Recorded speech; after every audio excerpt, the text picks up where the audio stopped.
மருத்துவ மகிமை. கற்பக விருட்சம் என்று அழைக்கப்படுகின்ற பனை மரம் அதிக காலம் உயிர் வாழும் அதிசயம் நிறைந்தது. அதில் இருந்து கிடைக்கக்கூடிய அனைத்து பொருட்களும் பயன்தரக்கூடியது. பனை மரத்தில் இருந்து கிடைக்கும் பதநீர் உடல் ஆரோக்கியத்தை காக்கும் ஊட்டச்சத்து பானம். இதனால் பதநீரை குடித்தால் உடலில் நோய் எதிர்ப்பு சக்தி அதிகரிக்கும். நோய் இல்லாமல் நீண்ட காலம் வாழலாம்.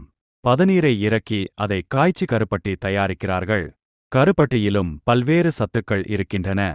பெண்களுக்கு கர்ப்பகாலத்திலும் குழந்தை பிறந்த பிறகு லேகியம் தயாரிக்கவும் கருப்பட்டி பயன்படுகிறது. நாவிற்கு சுவை சேர்க்கும் மற்றொரு பொருள் நுங்கு. இதில் இரும்பு சத்து அதிகம் இருக்கிறது. நுங்கை பதநீரில் போட்டு குடித்தால் உடலில் நீர்ச்சத்து குறைபாடு ஏற்படாது. சுண்ணாம்பு சத்தும் இரும்பு சத்தும் அதிகரிக்கும்.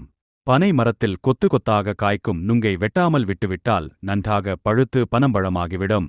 இதுவும் மிகுந்த சுவையுடையது. ஏராளமான சத்துக்களையும் கொண்டிருக்கிறது. மரத்திலிருந்து பனம்பழத்தை வெட்டி குழியில் போட்டு புதைத்து பனங்கிழங்கு சாகுபடி செய்கிறார்கள். பனங்கிழங்கில் பல மருத்துவ குணங்கள் உள்ளன. இவை குளிர்ச்சி தன்மை உடையது. மலச்சிக்கலை தீர்க்கக்கூடியது. உடலுக்கு வலு சேர்க்கும். இதனுடன் தேங்காய் பால் சேர்த்து சாப்பிட்டால் உடல் உறுப்புகள் பலம் பெறும். பெண்களின் கர்ப்பப்பை பலம் அடையும். பனங்கிழங்கு வாயு தொல்லை உடையது. எனவே இதை தவிர்க்க பனங்கிழங்குடன் பூண்டு, மிளகு, உப்பு சேர்த்து இடித்து மாவாக்கி சாப்பிடலாம். இனிப்பு தேவைப்படுகிறவர்கள் கருப்பட்டி சேர்த்து இடித்து சாப்பிடலாம். வாயு தொல்லை நீங்கும். பனங்கிழங்கு, பதநீர், நுங்கு, பனம்பழம், பனை ஓலை, பனை நார் என பனைமரத்தில் இருந்து கிடைக்கும் அனைத்தும் மனித குலத்திற்கு பயன் தரக்கூடியதாகும்.